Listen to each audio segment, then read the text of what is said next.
دیکھیں پھر 30واں پارے پہ آ جاتے ہیں. 30ویں پارے کے اندر بھی بہت ساری صورتیں ہیں. اس میں سے ایک صورت ہے سورہ نازعات جس کا نام ہے.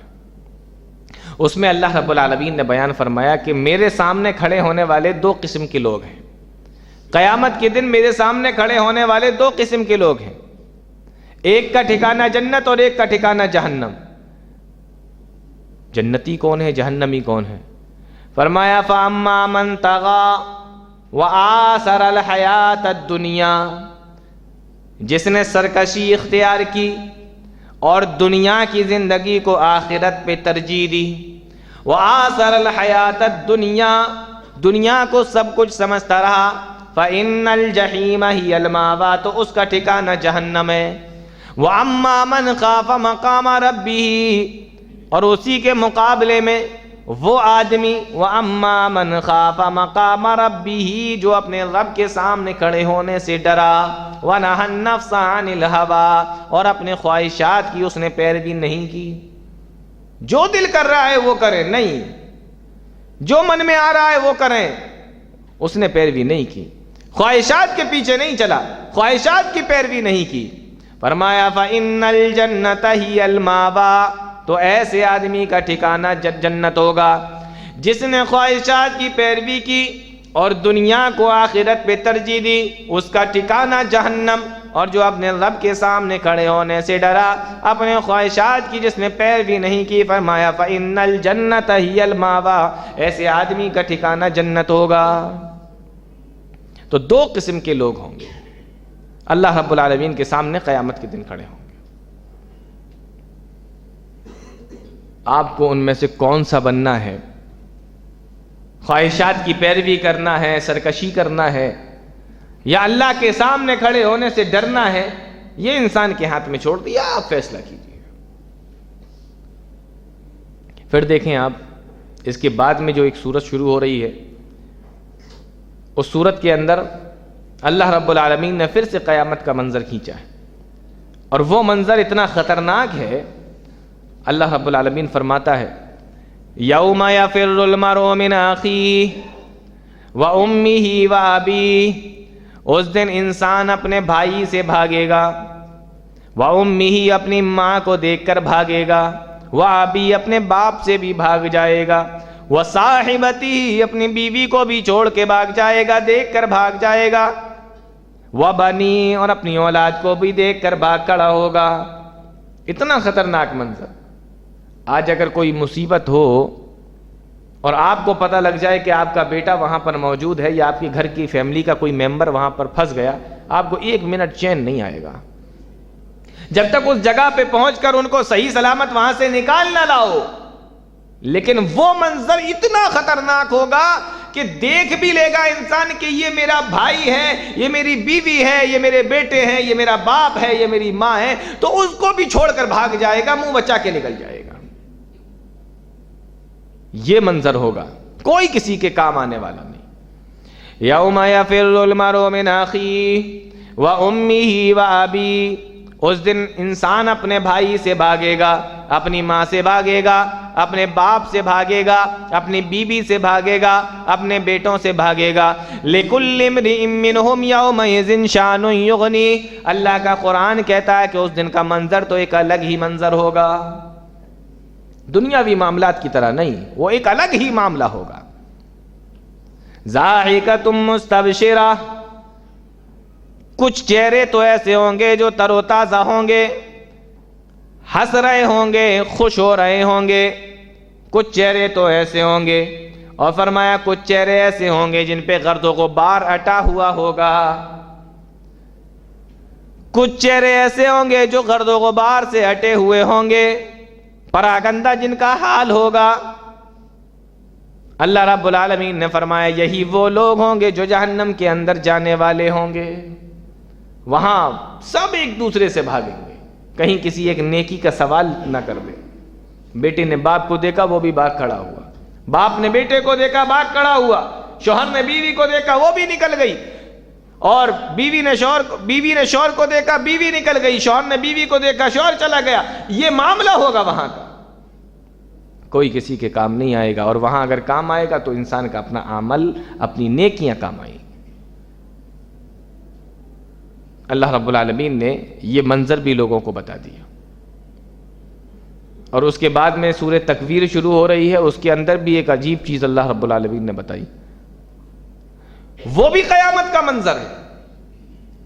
لیکن ابھی سوال جو پوچھا جا رہا ہے تو جانتے ہو کس سے پوچھا جا رہا ہے؟ فرمایا وَإِذَا الْمَوْءُودَةُ سُئِلَتْ بِأَيِّ ذَنبٍ قُتِلَتْ، زندہ درگور کی ہوئی لڑکی سے پوچھا جائے گا کہ تجھے کس جرم کی وجہ سے، کس گناہ کی وجہ سے تجھے دفن کیا گیا، مارا گیا، قتل کیا گیا۔ سوچنے کی بات یہ ہے کہ اس انسان سے نہیں پوچھا جا رہا ہے کہ تو نے قتل کیوں کیا، بلکہ جو قتل ہوئی ہے اس بچے سے پوچھا جا رہا ہے کہ تجھے کیوں قتل کیا گیا۔ ظاہر سی بات ہے قاتل تو جھوٹ بھی بول سکتا ہے، میں نے نہیں مارا، میں نے نہیں کیا۔ مقتول سے پوچھا جا رہا ہے، یا یوں کہہ لو کہ بچیوں کو زندہ درگور کرنے والے، بچوں کو مارنے والے، بچیوں کو دفن کر دینے والے، زندہ دفن کرنے والے، بچپن ہی میں مار دینے والوں سے اللہ اتنا ناراض ہوگا کہ قیامت کے دن ان سے بات کرنا بھی پسند نہیں کرے گا۔ دونوں لوگ کھڑے ہوں گے تو ان کی طرف نظر ہی نہیں، ان سے بات ہی نہیں، صرف اس سے سوال کیا جا رہا ہے جس کو مارا گیا ہے۔ تم سے تو بات بھی نہیں کرنا ہے مجھے، تمہیں تو صرف سزا دینا ہے، مقدمہ سن لوں کہ مارا کیوں گیا ہے اس کو۔ اتنا ناراض ہوگا اللہ رب العالمین۔ آج لوگ کہتے ہیں کہ اسلام نے عورتوں کے حقوق نہیں دیے، اسلام نے عورتوں کو قید کر دیا۔ آپ منظر تو دیکھیے، اسلام سے پہلے کا منظر کیا ہے، اسلام سے پہلے کے حالات کیا ہیں۔ اللہ اکبر، ایک دور وہ تھا بیٹی پیدا ہوتی تھی تو چہرہ اتر جاتا تھا، چہرہ کالا پڑ جاتا تھا۔ وَإِذَا بُشِّرَ أَحَدُهُمْ بِالْأُنثَىٰ ظَلَّ وَجْهُهُ مُسْوَدًّا وَهُوَ كَظِيمٌ، چہرہ کالا پڑ جاتا تھا جب بتایا جاتا تھا تیرے گھر کے اندر بیٹی پیدا ہوئی ہے۔ يَتَوَارَىٰ مِنَ الْقَوْمِ مِنْ سُوءِ، قوم سے بھاگا بھاگا پھرتا تھا، کوئی دیکھ نہ لے کہ ارے یہ لڑکی کا باپ بن گیا، چھپ کے گھومتا تھا۔ أَيُمْسِكُهُ عَلَىٰ هُونٍ أَمْ يَدُسُّهُ فِي التُّرَابِ، اسی ذلت کے ساتھ میں، یعنی بیٹی کو ذلت سمجھتا تھا، اسی ذلت کے ساتھ میں وہ زندہ رہے یا اس کو کہیں زمین میں دفن کر دے۔ یہ منظر تھا اسلام سے آنے سے پہلے کا۔ اسلام نے آنے کے بعد عورتوں کو جینے کا حق دیا ہے۔ آپ کہتے ہو عورت کو کیا دیا اسلام نے؟ اسلام نے عورت کو جینے کا حق دیا، جو اس کا سب سے پہلا اور سب سے بڑا ادھیکار تھا، جو اس سے پہلے کسی نے نہیں دیا تھا۔ جینے نہیں دیتے تھے، اسلام نے بتایا کہ ان کو زندہ تو رکھو، پہلے جینے تو دو، ان کو سانس تو لینے دو دنیا کے اندر، تو زندہ دفن کر دیا جاتا تھا۔ ایک منظر وہ، اور ایک وہ حدیث اٹھا کر دیکھیے، اللہ اکبر۔ حضرت حمزہ رضی اللہ تعالی عنہ جب شہید ہو گئے، حضرت حمزہ جب شہید ہوئے جنگ احد کے اندر، تو ان کی ایک بچی تھی مکہ کے اندر رہا کرتی تھی۔ حضرت زید ابن حارثہ ایک بار مکہ گئے، دیکھا کہ بچی ہے، باپ ختم ہو چکے ہیں، کوئی دھیان نہیں ہے، بھوکی ہے، پیاسی ہے، گندے سندے کپڑے پہنے ہوئی ہے، چھوٹی سی بچی ہے، کوئی دیکھ بھال کرنے والا نہیں ہے۔ تو حضرت زید بن حارثہ اپنے ساتھ مدینہ لے آئے کہ چلو میں پال لوں گا۔ لے کر آئے تو علی کو معلوم ہوا، جعفر کو معلوم ہوا، دونوں پہنچ گئے کہ علی کہنے لگے کہ میں پالوں گا، جعفر کہتے ہیں میں پالوں گا، زید بن حارثہ کہتے ہیں میں لے کے آیا، میں پالوں گا۔ غور تو کیجئے ذرا، ایک وہ منظر کی جس کی بیٹی ہے وہ باپ پالنے کے لیے تیار نہیں اسلام سے پہلے، اور ایک یہ منظر ہے اسلام کے آنے کے بعد کہ بیٹی تو حضرت حمزہ کی ہے، لیکن تین صحابی آپس میں اس وجہ سے لڑ رہے ہیں کہ میں پالوں گا، میں پالوں گا، میں پالوں گا۔ یہ اسلام نے دیا ہے عورتوں کو، پورے منظر کو چینج کر دیا ہے۔ حضرت عائشہ صدیقہ رضی اللہ تعالیٰ عنہ فرماتی ہیں، ایک مرتبہ ایک عورت آئی میرے پاس میں، دو چھوٹی چھوٹی بچیاں اس کے پاس میں، بخاری مسلم کی روایت۔ اللہ کے نبی صلی اللہ علیہ وسلم کی بیوی حضرت عائشہ بیان فرماتی ہیں کہ وہ دو بچیوں کو ساتھ میں لے کے آئی، بھوکی تھی۔ اب حدیثیں دو طریقے کی ہیں، ایک حدیث کے اندر آیا کہ میرے پاس میں 3 کھجوریں تھیں، میں نے ایک ایک تینوں کو دے دی۔ اور ایک کے اندر آیا کہ میرے پاس ایک ہی کھجور رکھی ہوئی تھی کھانے کے لیے، تو وہ میں نے کھجور اٹھا کے اس کی ماں کو دے دی، ماں نے 2 ٹکڑے کیے، آدھی آدھی اپنی بیٹیوں کو دے دی، خود کچھ نہیں کھایا۔ مان لو 3 تھیں، اسی روایت کے اندر آیا حضرت عائشہ صدیقہ رضی اللہ تعالیٰ عنہ فرماتی ہیں کہ 2 بچیوں کو دے دی اور اپنی کھجور ہاتھ میں پکڑی رہی ہو۔ بچیوں نے اپنی کھجور کھا لی، اس کے بعد ماں نے پھر اپنی کھجور کے 2 حصے کیے، آدھی آدھی پھر بچیوں کو کھلا دی۔ حضرت عائشہ کہتی ہیں کہ میں نے دیکھا تو مجھے بہت تعجب ہوا اس ماں کے اوپر کہ خود بھی بھوکی ہے، آ کے کہہ رہی ہے کہ بھوکی ہوں، کچھ کھانے کو ہو تو دے دو، میری بچیاں بھوکی ہیں، اور جب دیا تو ہاتھ میں پکڑے رہی، خود کچھ نہیں کھایا، بیٹیوں کو بانٹ دیا۔ میں نے اللہ کے نبی صلی اللہ علیہ وسلم سے ذکر کیا تو پیارے نبی جناب محمد الرسول اللہ صلی اللہ علیہ وسلم نے فرمایا کہ جس کے گھر کے اندر بیٹیاں ہوں اور پھر اس نے اس کو پالا، پڑھایا، تعلیم دی، تہذیب دی اور کسی اچھے گھر میں اس کا رشتہ کر دیا، اللہ رب العالمین کل قیامت کے دن جہنم کے اور اس آدمی کے بیچ میں اس بیٹی کو، اس لڑکی کو پردہ بنا دے گا، یعنی وہ عورت، وہ لڑکی اس کو جہنم میں نہیں جانے دے گی۔ یہ کس نے بتایا؟ یہ اسلام نے بتایا۔ آج جو لوگ اسلام کے خلاف باتیں کرتے ہیں کہ اسلام عورتوں کے حقوق نہیں دیتا، آپ پڑھ کر تو دیکھیں کہ اسلام نے کتنے حقوق کا خیال رکھا ہے ان کا۔ اسلام سے پہلے جینے نہیں دیا جاتا تھا، اسلام نے جینے کا حق دیا۔ تو کیا فرمایا؟ وَإِذَا الْمَوْءُودَةُ سُئِلَتْ، زندہ درگور کی ہوئی لڑکی سے پوچھا جائے گا بِأَيِّ ذَنبٍ قُتِلَتْ، تمہیں کیوں مارا گیا تھا؟ تو قیامت کے دن یہ سوال ہوگا۔ اس پہ بہت بڑی نصیحت ہے ان لوگوں کے لیے بھی جو پیٹ ہی کے اندر بچیوں کو ختم کروا دیتے ہیں، ابورشن کروا دیتے ہیں، اسقاط حمل کروا دیتے ہیں۔ کچھ ایسے بھی ہیں جو میاں بیوی ہیں لیکن بچے نہیں چاہتے، صفائی کروا دی، اور کچھ ایسے ہیں کہ جن کو صرف انجوائے کرنا ہے، شادی بھی نہیں ہوئی، نکاح بھی نہیں ہوا، بوائے فرینڈ گرل فرینڈ سب چل رہا ہے، اور اس کے نتیجے میں دونوں ملے اور پھر اس کے بعد میں بچوں کی صفائی ہو رہی ہے، پیٹ کی صفائی ہو رہی ہے، اسقاط، یہ تمام شکلیں اس کے اندر شامل ہیں کسی بھی طریقے سے۔ قتل تو قتل ہے۔ وَإِذَا الْمَوْءُودَةُ سُئِلَتْ بِأَيِّ ذَنبٍ قُتِلَتْ، تو مقتول سے پوچھا جا رہا ہے کہ تمہیں کیوں مارا گیا، قاتل سے تو پوچھا بھی نہیں جا رہا ہے۔ اللہ رب العالمین اس کو بات کرنے کے لائق ہی نہیں سمجھ رہا ہے۔ یہ ہے غصہ اللہ رب العالمین کا قیامت کے دن۔ آپ آگے چلیں تو آپ کو معلوم ہوگا کہ اسی پارے کے اندر ایک سورت ہے جس کا نام ہے سورہ بروج، وَالسَّمَاءِ ذَاتِ الْبُرُوج سورت۔ اس کے اندر اصحاب اخدود کا واقعہ بیان فرمایا ہے۔ واقعہ تو بہت لمبا ہے لیکن آپ مختصر سے یوں سمجھ لیجئے کہ یمن کے اندر ایک یہودی بادشاہ تھا جو عیسائیوں کا بہت بڑا دشمن تھا۔ تو اسی ایک شہر کے اندر ایک بہت بڑا عالم عیسائیوں کا رہتا تھا۔ اس عیسائی عالم کے یہاں ایک چھوٹا سا بچہ پڑھنے کے لیے جایا کرتا تھا، اور بچہ اتنا ذہین تھا کہ اس بادشاہ کے پاس میں ایک جادوگر رہا کرتا تھا۔ جادوگر نے کہا کہ کوئی ذہین بچہ لے کر آؤ تاکہ میں اپنا جادو اس کو سکھا دوں، میرے تو چل چلاؤ کا ٹائم ہے۔ تو پورے شہر میں پتہ کیا گیا تو معلوم یہ ہوا کہ وہی بچہ ہے، اسی کو جادو سکھایا جاتا۔ اب وہ دربار میں جانے لگا جادو سیکھنے کے لیے۔ لوٹ کے جب وہاں سے نکلتا تو اس عیسائی کا گھر پڑتا تو اس عیسائی کے گھر پہ بھی جانے لگا تعلیم حاصل کرنے کے لیے۔ اب ایک طرف عیسائیت کی تعلیم، ایک طرف جادو، دونوں بالکل اپوزٹ۔ تو وہ ایک دن اپنے عیسائی عالم سے کہنے لگا کہ ہماری سمجھ میں نہیں آتا کہ ان دونوں میں سے صحیح چیز کون سی ہے، کیسے پتہ لگے گا کہ صحیح کون سا ہے۔ ایک دن واقعہ لکھا ہوا ہے کہ ایک دن وہ بچہ جا رہا تھا تو راستے میں دیکھا کہ ایک سانپ پڑا ہوا ہے جس کی وجہ سے راستہ بند ہے اور بہت بھاری سانپ ہے۔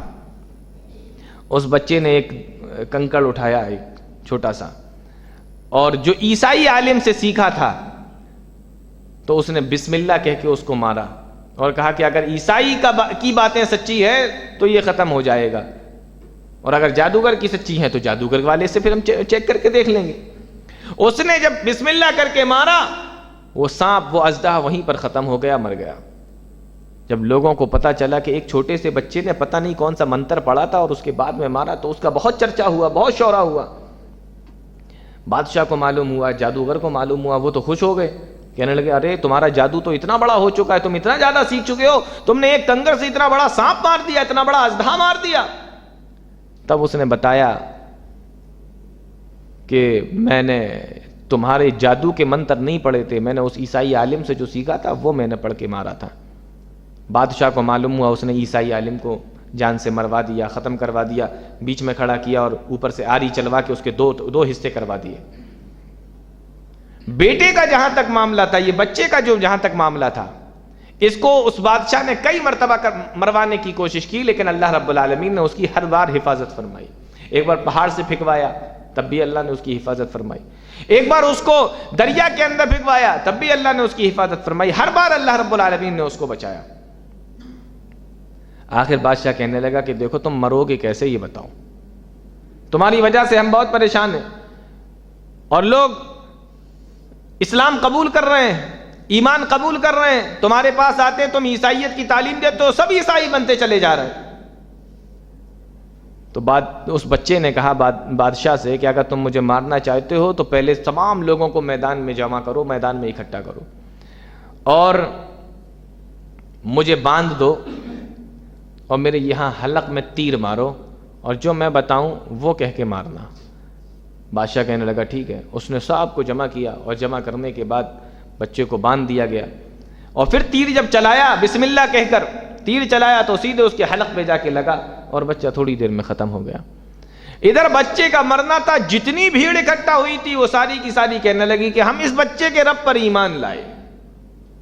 اب وہ بچہ مارنا اس لیے چاہتا تھا کہ اس کا دین نہ پھیل جائے، ہم تو یہودی ہیں، عیسائیت نہ آ جائے، لیکن جب یہ منظر دیکھا تو سمجھ گئے کہ یہ جو بادشاہ بتاتا ہے وہ باتیں غلط ہیں، یہ جادوگر جو بتاتا ہے وہ باتیں غلط ہیں، یہ جو جس پہ چل رہا تھا یہ بالکل ٹھیک ہے۔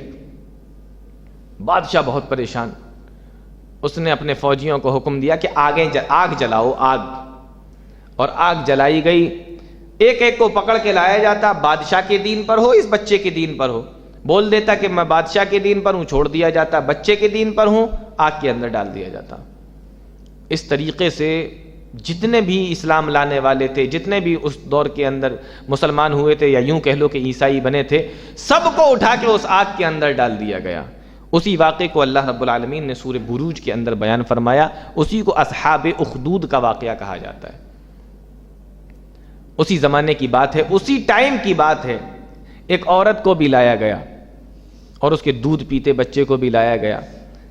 عورت سوچنے لگی کہ کود جاتی ہوں تو بچے کی بھی جان چلی جائے گی، لیکن پھر وہ عورت رکی نہیں، اور وہ عورت بھی آگ کے اندر کود گئی۔ تو یہ ایمان کی چاشنی اور ایمان کی حلاوت ہوتی ہے، ایمان کی مٹھاس ہوتی ہے۔ اللہ رب العالمین نے اسی واقعے کو بیان فرمایا۔ اب یہاں پہ ایک غور کرنے کی بات ہے کہ وہ بادشاہ جس نے سب کو مروا دیا، موت کے گھاٹ اتار دیا، اور اس واقعے کے بعد، ان کو مارنے کے بعد اور یہ آیتیں بیان کرنے کے بعد، اللہ رب العالمین نے اگلی آیت جو بیان فرمائی، کہا ان الذین فتنوا المؤمنین والمؤمنات ثم لم یتوبوا فلہم عذاب جہنم، بے شک میرے مومن بندوں کو، میری مومنہ بندیوں کو جس نے ستایا، ظلم کیا، تکلیفیں دیں، اور پھر اس نے توبہ نہیں کی، فلہم عذاب جہنم، تو ہم ان کو جہنم کے عذاب کے اندر ڈال دیں گے، جہنم کی آگ کے اندر ڈال دیں گے۔ بات سمجھ میں یہ آئی کہ اللہ رب العالمین ان ظالموں کو چھوڑے گا نہیں جنہوں نے اس کے ماننے والوں کو آگ کے اندر جلایا، لیکن سوچنے کی بات یہ ہے کہ بیچ میں ثم لم یتوبوا کے الفاظ آ گئے کہ اگر توبہ نہیں کی تو ہم جہنم میں ڈال دیں گے۔ معلوم یہ ہوا کہ اگر وہ توبہ کر لیں گے تو اللہ رب العالمین ان کو جہنم سے بچا لے گا۔ اللہ رب العالمین کو اپنے بندوں سے اتنی محبت ہے کہ اس کی راہ میں چلنے والے لوگوں کو جلانے کے بعد اگر کوئی آدمی توبہ بھی کر رہا ہے تب بھی اللہ اس کی توبہ قبول کرنے کے لیے تیار ہے۔ ثم لم یتوبوا، جب تک توبہ نہیں، اگر توبہ نہیں کرے گا تو جہنم میں ڈالیں گے۔ یہ اللہ رب العالمین کی رحمت ہے۔ تو اس صورت کے اندر اسی چیز کو بیان کیا گیا، اور اسی 29ویں پارے کے اندر ایک صورت اور ہے جس کا نام سورہ غاشیہ ہے۔ اس کی آخر کی آیتیں آپ نے سنا ہوگا، بہت پڑھی جاتی ہیں، خاص طور سے جمعہ والے دن نماز کے اندر۔ افلا ينظرون الى الابل كيف خلقت والى السماء كيف رفعت والى الجبال كيف نصبت والى الارض كيف سطحت. چار چیزیں اللہ رب العالمین نے بیان فرمائی. کیا تم لوگوں نے دیکھا نہیں ہے کہ ہم نے اونٹ کو کیسے بنایا؟ افلا ينظرون الى الابل كيف خلقت، کیسے بنایا؟ والى السماء كيف رفعت، آسمان کو نہیں دیکھا ہم نے کیسے تان دیا؟ وَإِلَى الْجِبَالِ كَيْفَ نُصِبَتْ، اور پہاڑوں کو نہیں دیکھا ہم نے کیسے گاڑ دیا؟ وَإِلَى الْأَرْضِ كَيْفَ سُطِحَتْ، اور زمین کو نہیں دیکھا ہم نے کیسے بچھا دیا؟ چار چیزیں بیان فرمائی. اور آپ اگر غور کریں گے نا ان چاروں چیزوں پر تو آپ کی حیرت کی انتہا نہیں رہے گی. اونٹ عجیب و غریب جانور ہے جس کے بارے میں آتا ہے کہ 10 دن تک بھی اگر پانی نہ ملے تو بنا پانی کے ہی چلتا رہتا ہے. 10 دن کا پانی تو پی لیتا ہے اور 10 دن کا پانی اندر اسٹاک کر لیتا ہے. اس کے پیٹ کے اندر اللہ رب العالمین نے ایک ایسی تھیلی بنائی ہے کہ 10 دن کا پانی پیا اور 10 دن کا پانی اپنا اسٹاک کر لیا، رکھ لیا. ٹنکی ہے اس کے پیٹ کے اندر، جمع کر لیتا ہے. عجیب جانور ہے. اور آپ دیکھو صحرا اور ریگستان کے اندر میلوں پانی نہیں ملتا تھا تو گھوڑا کام آتا، وہاں گدھا خچر یہ کام آتے نہیں آتے، اونٹ کام آتا. یہ اونٹ اسی لیے عرب کے لوگ اونٹوں کا استعمال بہت کیا کرتے تھے. اور آپ نے دیکھا ہوگا اگر اونٹ کو تو آپ نے دیکھا ہوگا کہ اس کی پیٹھ کے اوپر نا ایک ہڈی سی ابھری ہوئی ہوتی ہے. وہ ہڈی نہیں ہوتی ہے، وہ چربی ہوتی ہے. چربی بتاتے ہیں کہ 10 دن تک تو جمع کر لیتا ہے، پی لیتا ہے 10 دن کا پانی، اور 10 دن کا پانی اندر جمع کر لیتا ہے. اور 20 دن کے بعد بھی اگر پانی نہیں ملتا ہے تو وہ جو چربی اس کی پیٹھ پر ہے وہ چربی پگھل کر پانی کا کام کرتی ہے. 10 دن تک وہ چلتی رہتی ہے. وہ پگھل جائے اور پھر بھی پانی نہ ملے تب 1 مہینے کے بعد جا کے اونٹ مرتا ہے. اتنا عجیب و غریب جانور ہے. اور جو ببول کا پیڑ ہوتا ہے نا جس کے کانٹے اتنے بڑے بڑے ہوتے ہیں، جو ریگستان کے اندر بہت ہوتے ہیں یہ پیڑ ببول کے، ببول کا کانٹا جب اس کے منہ میں جاتا ہے تو گلاب کی پتی کی طرح ملائم ہو جاتا ہے. سارے جانوروں کے پیر ریت میں دھس جاتے ہیں، اس کے پیر ریت کے اندر گھستے نہیں، دھستے نہیں ہیں. اور جتنی سواری کرنے والے جانور ہیں ان ساری سواری کرنے والے جانوروں میں سب سے زیادہ بوجھ یہی لے کے چلتا ہے. گھوڑا اتنا نہیں اٹھا پاتا، گدھا نہیں اٹھا سکتا، خچر نہیں اٹھا سکتا. سواری کرنے والے جتنے جانور ہیں اس میں سب سے زیادہ بھاری بوجھ یہی اونٹ لے کر چلتا ہے. اور اونٹ کی ایک سب سے بڑی خاص بات میں آپ کو بتاؤں کہ یہ جتنے بھی جانور ہیں، گدھا ہو، گھوڑا ہو، خچر ہو، کوئی بھی ہو، ان کے اوپر جب مال لادا جاتا ہے، جب بوجھ لادا جاتا ہے، جب سامان لادا جاتا ہے تو یہ کھڑے ہوتے ہیں، ایک بیٹھے نہیں ہوتے. ان کو کھڑا کر کے ان کے اوپر سامان لادا جاتا ہے. اونٹ ایک اکیلا ایسا جانور ہے جتنا چاہو بوجھ لاد دو، بیٹھا ہوگا تب اس کے اوپر سامان لادا جائے گا.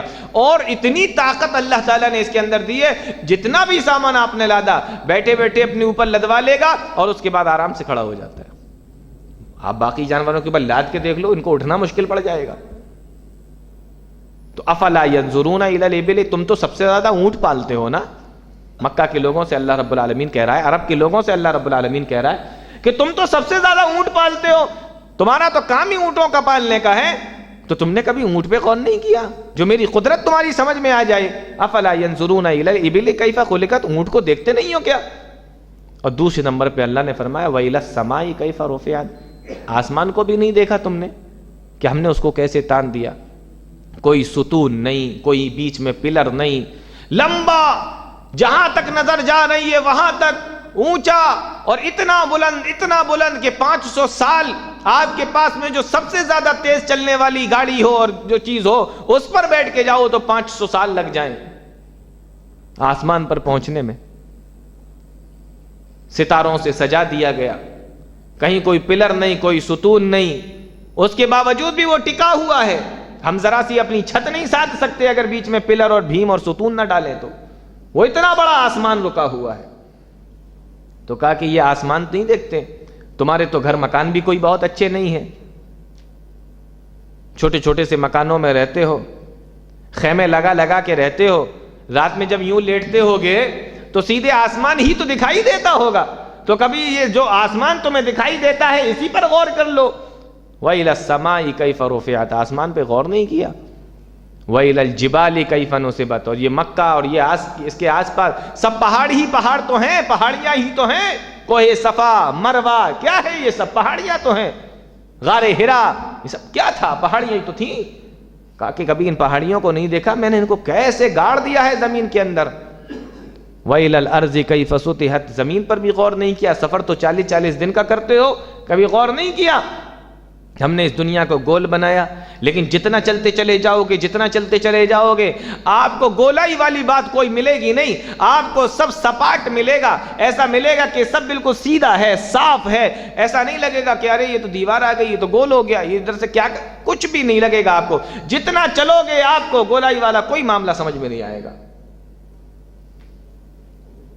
تو یہ زمین کے بارے میں اللہ نے، اور دیکھیے آپ، زمین اپنے محور پہ گھوم رہی ہے، 1000 میل کی اسپیڈ کے ساتھ میں گھوم رہی ہے اپنے محور کے اوپر، اور سورج کے ارد گرد جو چکر لگا رہی ہے وہ 66,000 میل کے سے اسپیڈ کے ساتھ میں چکر لگا رہی ہے۔ اس کے باوجود بھی آج تک کوئی لڑک کر ادھر سے ادھر نہیں آیا اور ادھر سے لڑک کر ادھر نہیں گیا۔ ایسا نہیں ہے کہ آپ یہاں بیٹھے ہیں کہ ارے میں تو ادھر پہنچ گیا، میں وہاں سے یہاں آ گیا، ایسا کبھی نہیں ہوتا۔ کبھی نہیں ہوا کہ سمندر کا 3/3 پانی ہے زمین کے اوپر، سمندر کا پانی، اور خشکی 1/3 ہے، تو سارا سمندر کا پانی ادھر چلا آ رہا ہے۔ کیا ہوا بھائی؟ ارے وہ زمین گھوم رہی تھی، تھوڑا سا پانی ادھر آ رہا ہے، جہاں پانی ہے وہیں پر ہے۔ 4 چیزوں کا اللہ نے بیان فرمایا، ان 4 چیزوں سے روزانہ کا ان کا دیکھنا تھا، مشرکین مکہ کا، عرب کے لوگوں کا۔ تو کہا کہ ان 4 چیزوں پر ہی غور کر لو تو اللہ رب العالمین کی قدرت سمجھ میں آ جائے۔ افلا ينظرون الى الابل كيف خلقت والى السماء كيف رفعت والى الجبال كيف نصبت والى الارض كيف سطحت۔ اس کے بعد جو سورہ شروع ہوتی ہے اس کا نام سورہ فجر ہے۔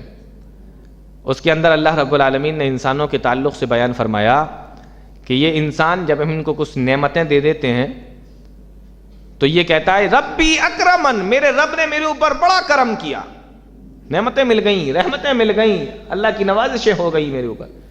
اور اسی انسان کے اوپر جب کوئی برا وقت آتا ہے تو کہتا ہے کہ ربی اہانن، میرے رب نے مجھے ذلیل کر دیا، میرے رب نے مجھ سے سب کچھ چھین لیا۔ اللہ فرماتا ہے کہ چھینا کیوں ہے؟ کلا بل لا تکرمون الیتیم، کیونکہ تو نے یتیموں کا حق ادا نہیں کیا۔ ولا تحاضون علی طعام المسکین، تو نے مسکینوں کو کھانا کھلانا بند کر دیا۔ وتاکلون التراث اکلا لما، تو نے مال کو جمع کر کر کے رکھا۔ وتحبون المال حبا جما، اور مال سے تجھے بے پناہ محبت ہو گئی تھی، اس لیے تجھ سے یہ تمام چیزوں کو چھین لیا گیا۔ کلا اذا دکت الارض دکا دکا، جب زمین کو چورا چورا کر دیا جائے گا، ختم کر دیا جائے گا۔ وجاء ربک والملک صفا صفا، اور فرشتے اللہ کے سامنے صفوں میں کھڑے ہوئے ہوں گے۔ وجیء یومئذ بجہنم، اور جہنم کو اس دن لایا جائے گا۔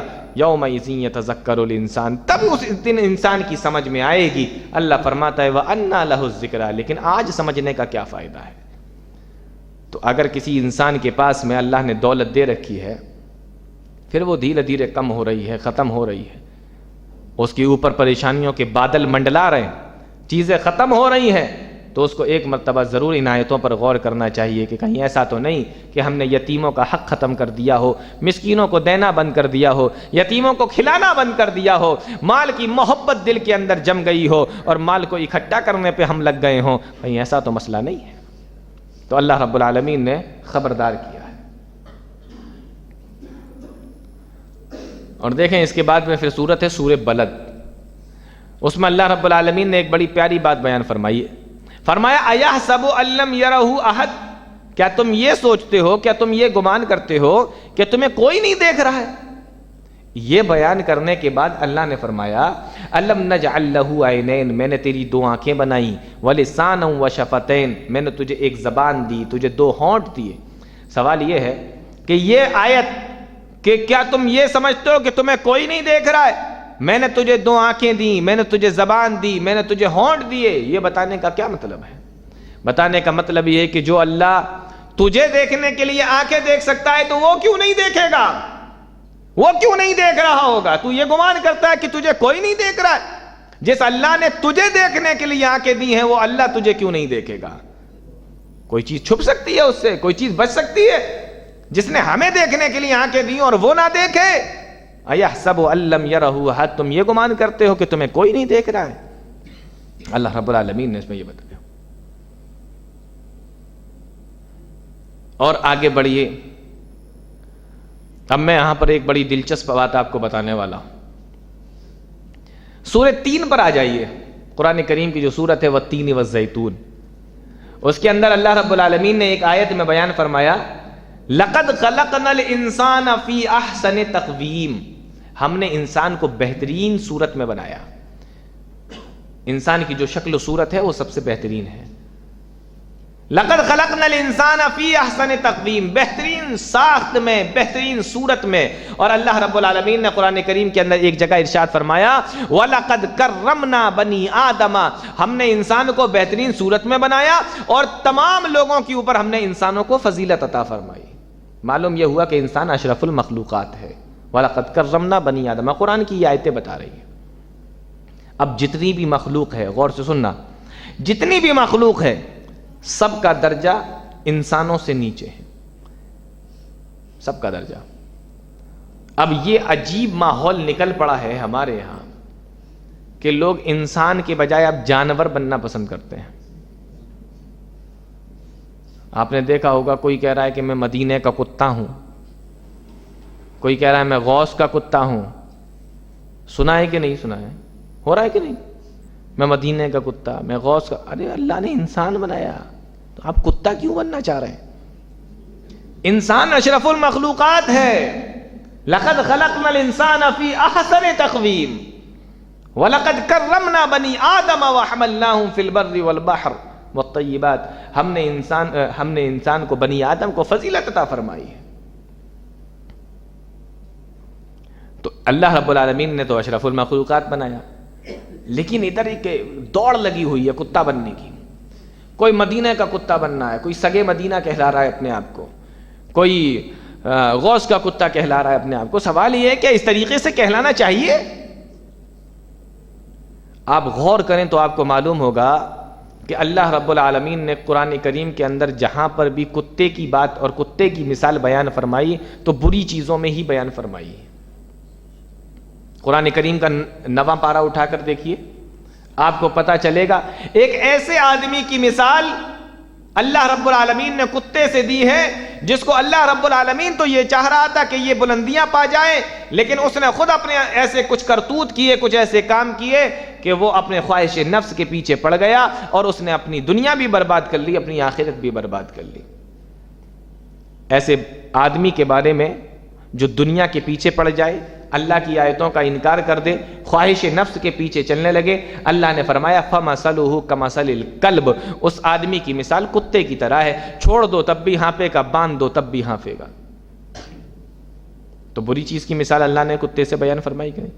حدیث کے اندر دیکھ لیجئے، اللہ کے نبی صلی اللہ علیہ وسلم نے فرمایا اگر کوئی آدمی کسی دوسرے کو گفٹ دیتا ہے اور گفٹ دینے کے بعد پھر واپس لے لیتا ہے کہ نہیں لاؤ مجھے لاؤ، فرمایا اس آدمی کی مثال اس کتے کی طرح ہے جس نے اپنی پلٹی کی، الٹی کی اور اس کے بعد خود اسی کو چاٹ گیا.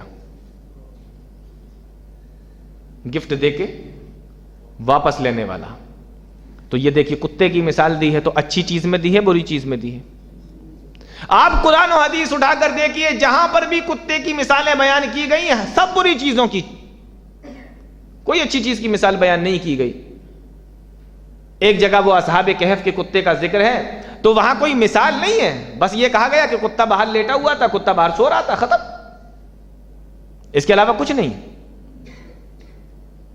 اللہ کے نبی صلی اللہ علیہ وسلم نے ایک حدیث کے اندر ارشاد فرمایا کہ اگر کتا کسی برتن میں منہ ڈال دے تو 7 مرتبہ اس کو دھو، فَلْيَغْسِلْهُ 7 مرات، 7 مرتبہ اس برتن کو دھو.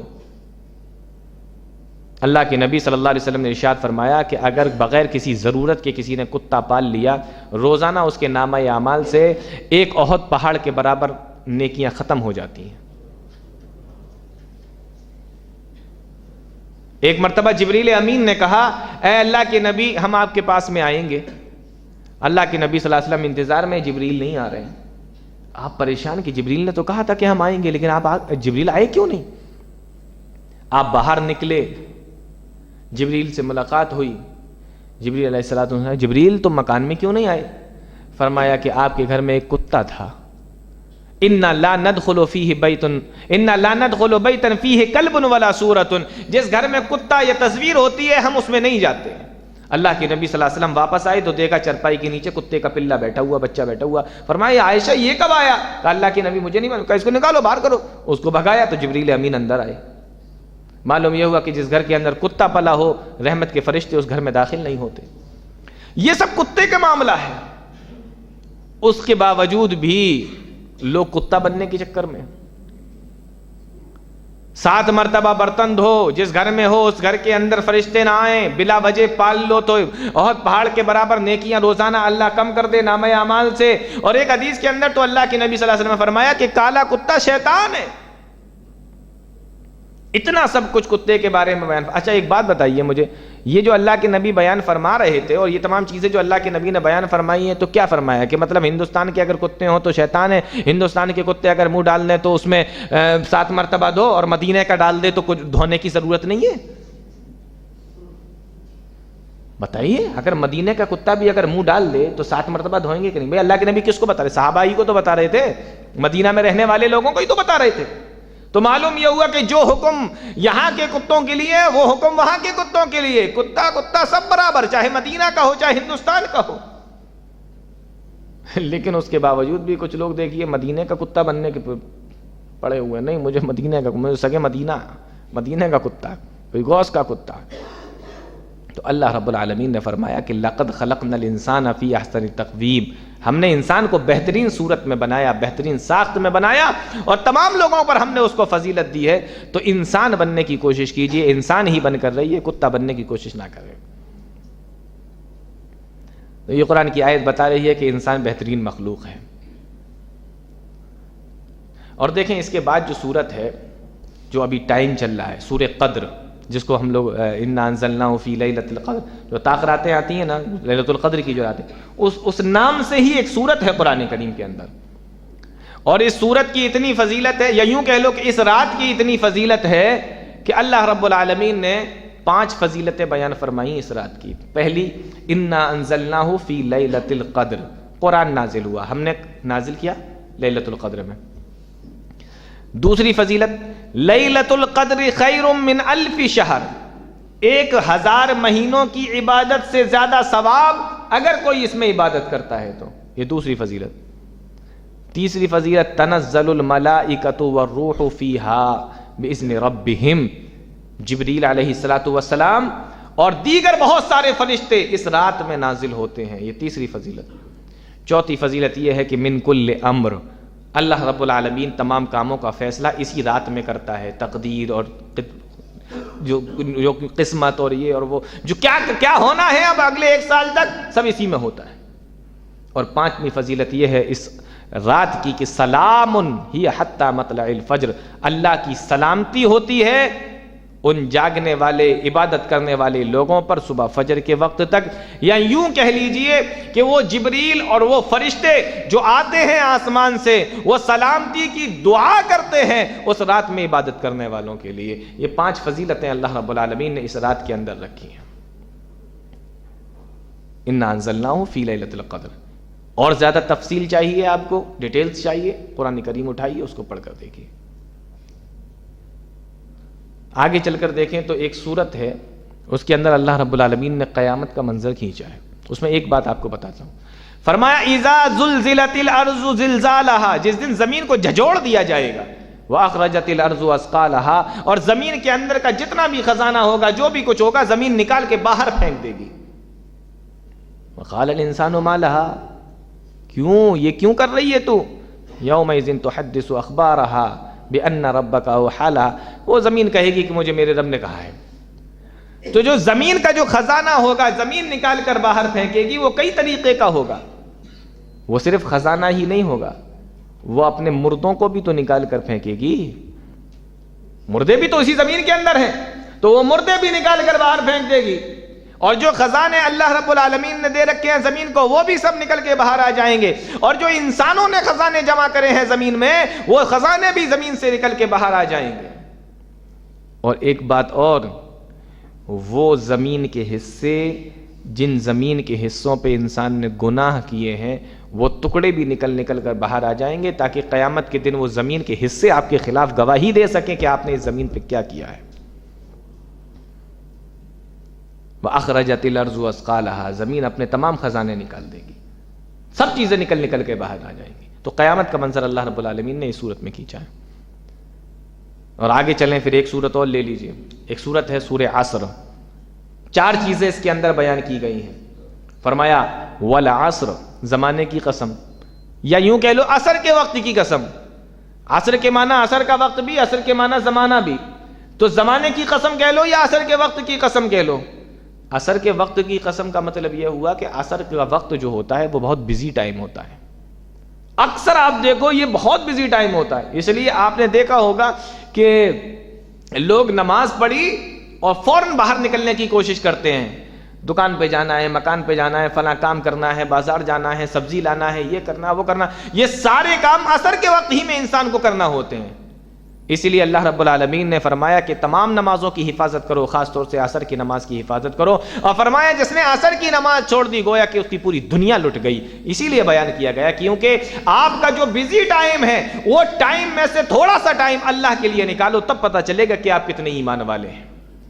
تو والعصر کے معنی اگر عصر کا ٹائم بھی کر لیا جائے تب بھی ٹھیک ہے، اور عصر کے معنی زمانہ بھی ہوتا ہے، تو زمانہ اگر کر لیا جائے تب بھی ٹھیک ہے۔ قسم کھانے کے بعد اللہ فرما رہا ہے ان الانسان لفی خسر، انسان سب کے سب گھاٹے میں ہے، سب نقصان میں ہے، الا الذین آمنوا وعملوا الصالحات وتواصوا بالحق وتواصوا بالصبر۔ یہ 4 کام کرنے والے گھاٹے میں نہیں ہے۔ پہلا کام ایمان لانا، دوسرا کام عمل صالح کرنا، تیسرا کام حق کی وصیت کرنا، اور چوتھا کام صبر کی وصیت کرنا۔ دیکھیے سب سے پہلے ایمان کو بیان کیا گیا۔ معلوم یہ ہوا کہ ایمان کے بغیر نہ عمل صالح کسی کام کے، نہ حق کی وصیت کسی کام کی، اور نہ صبر کسی کام کا۔ ایمان سب سے پہلے ہونا چاہیے۔ ایمان کے بغیر یہ تینوں چیزوں کا کوئی تصور نہیں ہے۔ تو ایمان فرسٹ، اور ایمان سب سے پہلے۔ دوسرے نمبر پہ عمل صالح کرنا ہے، نیک اعمال کرنا ہے، اور تیسرے نمبر پہ حق کی وصیت کرنا ہے۔ حق 2 طریقے کے ہوتے ہیں، ایک اللہ کا حق اور ایک بندوں کا حق۔ حق کی وصیت کرنے کا مطلب یہ ہے کہ لوگوں کا جو حق ہے وہ بھی ادا کرو، اور جو اللہ کا حق ہے وہ بھی ادا کرو۔ لوگوں کو بھلائی کی طرف بلاؤ، برائی سے منع کرو، اور اللہ رب العالمین نے جو کام کرنے کا حکم دیا ہے وہ کام بھی کرتے رہو۔ یہ ہے حق کی وصیت، یعنی حقوق اللہ کا بھی خیال رکھو اور حقوق العباد کا بھی خیال رکھو، اور اس کے بعد ان تمام چیزوں میں کچھ پریشانیاں اگر آئیں تو صبر کرتے رہو۔ یہ 4 کام کرو۔ اللہ کے نبی صلی اللہ علیہ وسلم فرماتے ہیں، اللہ رب العالمین نے ارشاد فرمایا ہے کہ وہ انسان گھاٹے میں نہیں ہے جو یہ 4 کام کر لے۔ کون کون سے؟ ایمان، عمل صالح، حق کی وصیت، صبر کی وصیت۔ قرآن کریم کی یہ اتنی جامع صورت ہے، امام شافعی رحمۃ اللہ علیہ کے تعلق سے آتا ہے، انہوں نے فرمایا کہ اللہ اگر اپنے بندوں کے لیے، بندوں کی ہدایت کے لیے یہی ایک صورت کو نازل فرما دیتا تو بندوں کی ہدایت کے لیے کافی تھی۔ یہ اتنی جامع صورت ہے قرآن کریم کی، سورہ عصر۔ اور آگے بڑھیے، سورہ اخلاص پر بات کرتے ہیں۔ قل هو اللہ احد۔ یہ سورت جانتے ہو کیوں نازل ہوئی؟ یہ سورت اس لیے نازل ہوئی کہ ایک بار مشرکین مکہ اللہ کے نبی صلی اللہ علیہ وسلم کے پاس میں آئے اور آ کر کہنے لگے کہ آپ جس اللہ کو مانتے ہیں، جس اللہ کی عبادت کرتے ہیں، اس کا نسب بیان کیجئے، حسب و نسب بیان کیجئے، شجرہ پورا بیان کیجئے، نسب۔ اللہ رب العالمین نے یہ سورت نازل فرمائی اور کہا قل هو اللہ احد، کہہ دیجئے کہ اللہ ایک ہے، اللہ الصمد، وہ بے نیاز ہے، لم یلد ولم یولد، نہ اس کی کوئی اولاد ہے نہ وہ کسی کی اولاد ہے، ولم یکن لہ کفوا احد، اور اس کے برابر کوئی نہیں ہے۔ تو پہلی چیز تو یہ بتائی گئی کہ وہ احد اکیلا ہے، اور دوسری چیز یہ بتائی گئی کہ وہ صمد ہے۔ اب ذرا غور کیجیے، عربی کے اندر بے نیاز، غنی کو بھی بے نیاز بولتے ہیں، اور صمد کے معنی بھی بے نیاز ہوتا ہے، لیکن غنی اور صمد کے اندر فرق ہے۔ غنی بھی بے نیاز، لیکن جو مال و دولت کے اعتبار سے بے نیاز ہو، یعنی اللہ رب العالمین نے اس کو فقیر نہ بنایا ہو، محتاج نہ بنایا ہو، ایسے آدمی کو عربی میں غنی کہا جاتا ہے۔ لیکن جس کو ہر چیز سے بے نیاز کر دیا، ہر چیز سے نواز دیا، ایسے آدمی کو صمد کہا جاتا ہے۔ صمد کا لفظ جیسے کبھی بیماری نہیں ہوتی، جیسے کبھی کھانسی نہیں آتی، جیسے کبھی نیند نہیں آتی، کچھ بھی پریشانی نہیں، کسی بھی طریقے کی بھی کوئی چیز کی اسے ضرورت نہیں ہو، ایسے آدمی کو صمد کہا جاتا ہے، ایسی ذات کو صمد بولا جاتا ہے۔ تو اللہ نے فرمایا یہ نہیں کہا کہ میں غنی ہوں، حالانکہ غنی بھی قرآن کے اندر استعمال ہوا ہے، لیکن یہاں پر اللہ رب العالمین نے بتایا کہ میں صمد ہوں، میں بے نیاز ہوں ہر چیز سے۔ لم یلد ولم یولد آسان ہے، نہ اس کی کوئی اولاد ہے، نہ وہ کسی کی اولاد ہے، اور نہ اس کے کوئی برابر ہے۔ اللہ کے نبی صلی اللہ علیہ وسلم نے ایک مرتبہ فرمایا کہ تم لوگ دیکھو، قرآن کے 3 حصے، 10 پارے 10 پارے 10 پارے، ٹھیک ہے نا؟ اللہ کے نبی صلی اللہ علیہ وسلم نے فرمایا کہ قرآن کا ایک حصہ پڑھ کے روزانہ تم لوگ سویا کرو۔ صحابہ کہنے لگے اللہ کے نبی، ہم میں سے کس کے بس کی بات ہے کہ روزانہ 10 پارے پڑھ کے سویا کرے، ایک حصہ پڑھ کے سویا کرے؟ پیارے نبی نے ارشاد فرمایا کہ قل هو اللہ احد کی سورت پڑھ کے سو جایا کرو، اللہ 10 پاروں کے برابر پڑھنے کا ثواب عطا فرمائے گا۔ یہ وہ سورت ہے۔ ایک صحابی رسول کے بارے میں آتا ہے، اللہ کی نبی صلی اللہ علیہ وسلم نے کچھ لوگوں کو سفر میں بھیجا، انہیں امیر بنا دیا۔ جو امیر ہوا کرتا تھا وہی نماز پڑھایا کرتا تھا۔ وہ جب بھی نماز پڑھاتے سورہ فاتحہ کے بعد کوئی سورت پڑھتے اور اس کے بعد قل هو اللہ پڑھتے، یا سورہ فاتحہ کے بعد پہلے قل هو اللہ پڑھتے اور بعد میں کوئی سورت پڑھتے۔ صحابہ پریشان، کہنے لگے کہ آپ ہر بار قل هو اللہ کیوں ملا دیتے ہیں؟ جب لوٹ کے واپس آئے، اللہ کے نبی صلی اللہ علیہ وسلم سے شکایت کی۔ پیارے نبی نے ان کو بلایا، کہا کہ ادھر آؤ، یہ تم کیوں کرتے ہو ایسا؟ فرمایا اللہ کے نبی، اس میں اللہ کی رحمان کی خوبیاں اور صفت بیان کی گئی ہیں، اور مجھے اچھا لگتا ہے کہ میں اللہ کی توحید کو بیان کروں۔ میں اس سورت سے محبت کرتا ہوں کیونکہ اس میں اللہ کی توحید کو بیان کیا گیا ہے۔ پیارے نبی نے ارشاد فرمایا تیری یہ محبت تجھے جنت میں لے جائے گی۔ یہ سورہ اخلاص ہے، یہ سورہ قل هو اللہ احد کی جو سورت ہے، تو یہ بڑی زبردست سورت ہے۔ آپ اگر اس کو ایک مرتبہ بھی پڑھ کے سو جائیں رات میں تو آپ کو ایک حصہ قرآن کے پڑھنے کے برابر ثواب ملے گا۔ سورہ اخلاص۔ اس کے بعد کی جو 2 صورتیں ہیں وہ ایک سورہ فلق ہے، ایک سورہ ناس ہے۔ اچھا، غور کرنے کی بات دیکھو، یہ دونوں صورتیں کیوں نازل ہوئیں؟ چلیے میں اس کو بھی ذرا جلدی سے بتا دیتا ہوں۔ پیارے نبی جناب محمد رسول اللہ صلی اللہ علیہ وسلم پہ جادو کر دیا گیا تھا، اور ایک یہودی تھا جس کا نام لبید ابن عاصم تھا، اس نے آپ کے اوپر جادو کیا۔ جادو کیسے کیا؟ اس کے پاس میں لونڈیاں تھیں، باندیاں جو پہلے ہوا کرتی تھیں، وہ اللہ کے نبی صلی اللہ علیہ وسلم کے گھر میں کبھی حضرت عائشہ کے پاس کبھی کسی کے پاس آیا کرتی تھیں۔ وہ پوری پلاننگ کے ساتھ کام ہو رہا تھا کہ تم جاؤ اور ایسا کرو ایسا کرو۔ تو وہ جانے لگی، آئیں، اور آنے کے بعد انہوں نے کیا کیا، وہ آتی تو تھی گھر پہ، لیکن پیارے نبی کبھی کنگھی کرتے تھے، کبھی کچھ اس طریقے سے، تو آپ کے بال گرا کرتے، تو وہ بالوں کو اکٹھا کرتی تھی، اور اکٹھا کرنے کے بعد لے کر گئیں اپنے مالک کے پاس، مطلب لبید ابن عاصم یہودی کے پاس میں، اور اس کو جا کے دے دیا۔ اس نے کیا کیا، جو کنگھی کے دانے ہوتے ہیں نا، یوں یوں اس طریقے سے کنگھی کے دانے ہوتے ہیں، کنگھی، اس پہ اس نے لپیٹا، اور اس کے بعد میں اس پہ کچھ پڑا، منتر پڑا، جادو کا کچھ اثر، اس پہ منتر وغیرہ پڑے، اور وہ نبی کریم صلی اللہ علیہ وسلم کے ان بالوں کے اوپر اس میں گرہ لگائیں، اور سب اس کو جیسے جو جادو ہوتا ہے اس کو کیا، اور کرنے کے بعد پھر اس کو ایک کنویں کے اندر لے جا کے قید کر دیا، رکھ دیا۔ جب کسی آدمی کے اوپر جادو ہوتا ہے تو زیادہ تر ایسا ہوتا ہے کہ جادوگر اس آدمی کے بدن کا، اس آدمی کے جسم سے ٹچ ہونے والی کوئی چیز منگاتے ہیں کہ وہ حصہ لا کے دو تاکہ میں اس پہ اثر کروں اور اس کا اثر اس کے اوپر ہو۔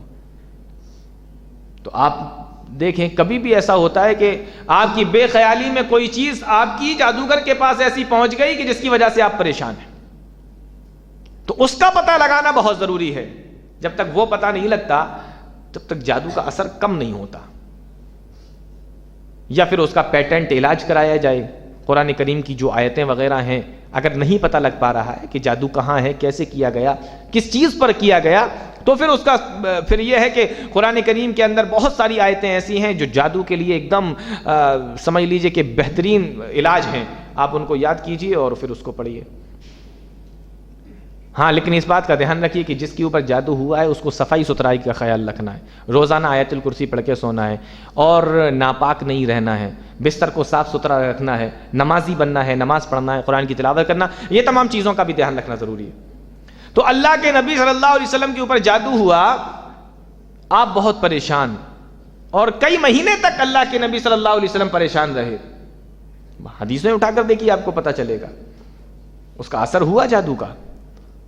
پھر ایک دن اللہ کے نبی صلی اللہ علیہ وسلم فرماتے ہیں، حضرت عائشہ کی روایت ہے کہ میرے پاس میں 2 فرشتے آئے اور کہا کہ ان کو کیا ہوا ہے، اب آپس میں باتیں کر رہے ہیں، تو دوسرا والا بول رہا ہے ان کے اوپر جادو کر دیا گیا۔ کس نے جادو کیا ہے؟ کہا وہ یہودی لبید ابن عاصم نے۔ کس چیز پر کیا؟ کہا ان کے بالوں کے اوپر جادو کیا۔ کیسے کیا؟ کہاں پر؟ تو کہا کہ وہ اس کنویں کے اندر ہے۔ کیسے ختم ہوگا؟ اللہ اکبر، 2 صورتیں لے کر آئے جبریل امین، کہا کہ یہ 2 صورتیں، ان دونوں کے اندر 11 آیتیں ہیں۔ کتنی؟ 11 آیتیں۔ یہ دونوں کے اندر 11 آیتیں ہیں۔ آپ کے اس بال کو استعمال کیا گیا، اس کے اندر 11 گرہیں، 11 گانٹھ اور 11 گرہیں لگائی گئی ہیں۔ آپ ایک ایک آیت کو پڑھیے، ایک ایک گرہ کو کھولتے جائیے۔ اللہ کے نبی صلی اللہ علیہ وسلم اپنے صحابہ کے ساتھ میں گئے، اس کنویں سے اس جادو کو نکلوایا، اور اس کے بعد آپ ایک ایک آیت پڑھتے جاتے تھے، ایک ایک گرہ کھولتے جاتے تھے۔ حدیث کے اندر آیا کہ جب ساری گرہیں کھل گئیں تو اللہ کے نبی صلی اللہ علیہ وسلم کا یہ حال ہو گیا جیسے کسی چیز سے آپ، کسی قید سے آپ آزاد ہو گئے، جادو کا اثر ختم ہو گیا۔ تو یہ دونوں صورتیں جادو کے اثر کے لیے بہترین علاج ہیں، بہترین نسخہ ہے۔ اگر کسی کو لگتا ہے کہ اس کے اوپر کوئی ایسا شیطانی، عاصبی، جناتی، جادو کا کوئی اثر ہے، تو وہ ان دونوں صورتوں کو اور اس کے ساتھ سورہ اخلاص کو، کیونکہ اللہ کے نبی صلی اللہ علیہ وسلم سے جو ثابت ہے کہ آپ روزانہ صبح شام 3 مرتبہ یہ صورتیں پڑھا کرتے تھے، تو اس میں قل هو اللہ احد بھی شامل ہے۔ تو اس لیے یہ تینوں صورتوں کو 3 مرتبہ صبح، 3 مرتبہ شام کو پڑھ لو، اور اس کو اپنے ہاتھوں پر یوں پھونک کر، اس کے بعد اپنے پورے بدن پر جہاں جہاں تک آپ کے ہاتھ پہنچ جائیں، آپ ان کو اس طریقے کا یہ کام کریے۔ حضرت عائشہ فرماتی ہیں کہ نبی صلی اللہ علیہ وسلم جب مرض الموت کے اندر مبتلا ہوئے اور آپ کے ہاتھ آپ کے بدن تک نہیں پہنچ رہے تھے، تو پھر میں نے اپنے ہاتھ پہ پھونک کے آپ کے جسم کے اوپر پھیرا۔ اس سے پتہ یہ چلا کہ یہ جو صورتیں ہیں یہ بہت ہی کام کی صورتیں ہیں۔ 3 صورتیں، قل هو اللہ احد، قل اعوذ برب الفلق، قل اعوذ برب الناس۔ آپ اپنے بچوں کے اوپر بھی پڑھ کے دم کر سکتے ہیں، صبح کے وقت میں پڑھ دو، شام کے وقت میں پھر پڑھ دو۔ تو ان 3 صورتوں کو یاد کر لیجئے۔ جادو سے، جناتی اثر، عاصبی اثر، شیطانی سی حفاظت، ان تمام چیزوں سے سمجھ لیجئے کہ اللہ رب العالمین آپ کو محفوظ کر دے گا۔ اب ایک چیز اور بتاؤں ان دونوں صورتوں کی، قل اعوذ برب الفلق اور قل اعوذ برب الناس۔ دیکھیے جو پہلی صورت ہے قل اعوذ برب الفلق، جو سورہ فلق کہتے ہیں، اس میں کہا گیا کہ میں قل اعوذ برب الفلق، میں صبح کے رب کی پناہ میں جاتا ہوں۔ قل اعوذ برب الفلق من شر ما خلق، جو چیز اس نے بیان کی، جو چیز اس نے پیدا کی ہے اس کی برائی سے،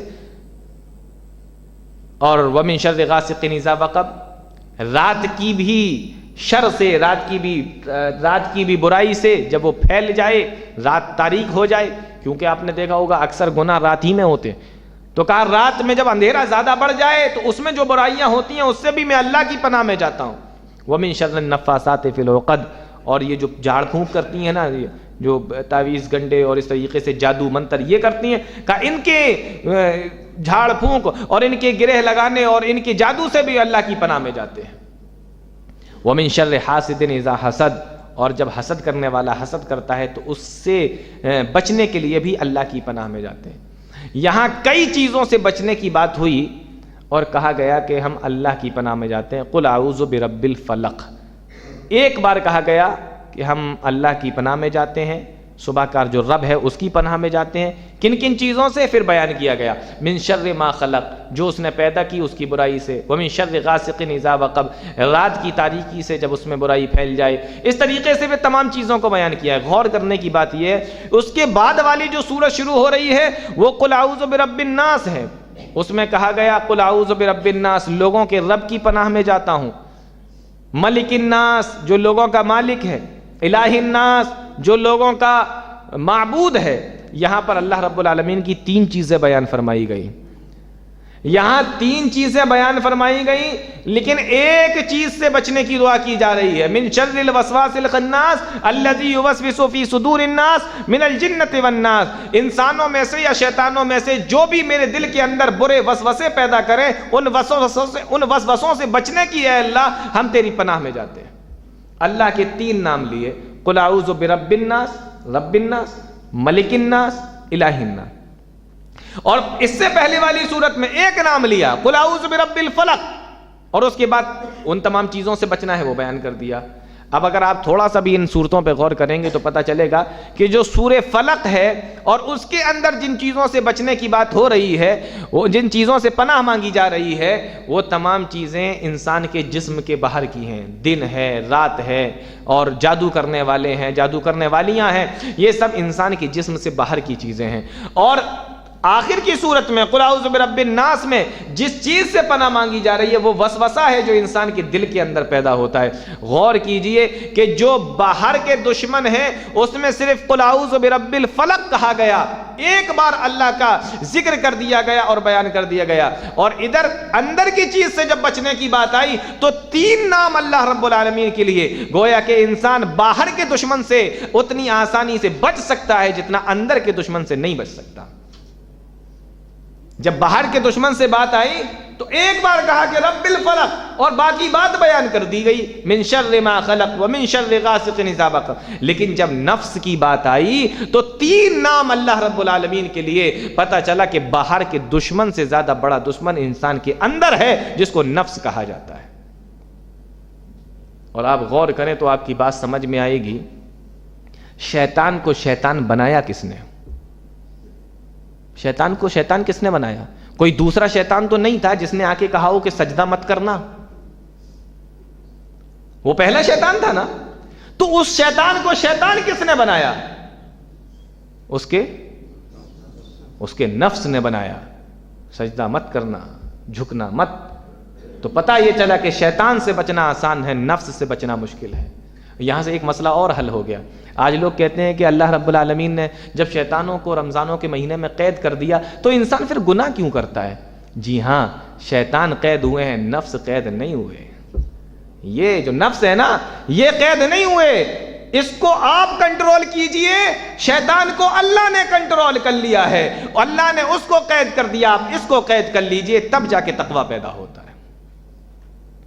تو ان صورتوں کے اندر یہ چیز بیان کی گئی۔ اب ایک آخری بات بتاتا ہوں آپ کو۔ قرآن شریف بسم اللہ کے بے سے شروع ہوتا ہے نا، اور سورہ ناس کے سین پر ختم ہو جاتا ہے، اور بے اور سین کو اگر ملا دو تو بس یہی بات بتانا تھی، اس کے علاوہ کچھ نہیں، یہیں پہ بس ہو جاتا ہے۔ اللہ تعالی ہم تمام لوگوں کو نیک عمل کی توفیق دے، قرآن و حدیث کو سمجھنے کی، اس پہ چلنے کی توفیق عطا فرمائے، آمین۔ تقبل یا رب العالمین، وآخر دعوانا الحمدللہ رب العالمین، والسلام علیکم ورحمۃ اللہ وبرکاتہ۔ میں شیخ کا بہت ہی مشکور ہوں، ممنون ہوں، اپنی جانب سے، آپ تمام کی جانب سے، کمیٹی کے تمام ممبروں کی جانب سے میں آپ کا مشکور اور ممنون ہوں کہ آپ نے ہم کو بہترین اقوال سے، بہترین نقطوں سے، پوائنٹ سے جو ہے آگاہ کیا، نوازا۔ اللہ تعالیٰ آپ کی خدمات کو قبول فرمائے، اللہ آپ کو صحت اور تندرستی عطا فرمائے، اور اللہ تعالیٰ آپ کو اسی طرح سے دین کی خدمت کرنے کا جو ہے اللہ تعالیٰ ایک موقع، ہمیشہ موقع عطا فرمائے۔ اللہ تعالیٰ جو کچھ بھی آپ کہتے ہیں وہ لوگوں کے دلوں پر اثر انداز ہو اور لوگ جو ہے اس پر عمل پیرا ہوں، یہ میری دعا ہے اللہ سے۔ اللہ تعالیٰ ہم سب کو نیک توفیق دے۔ سبحانک اللہم وبحمدک، نشہد ان لا الہ الا انت ونستغفرک ونتوب الیک۔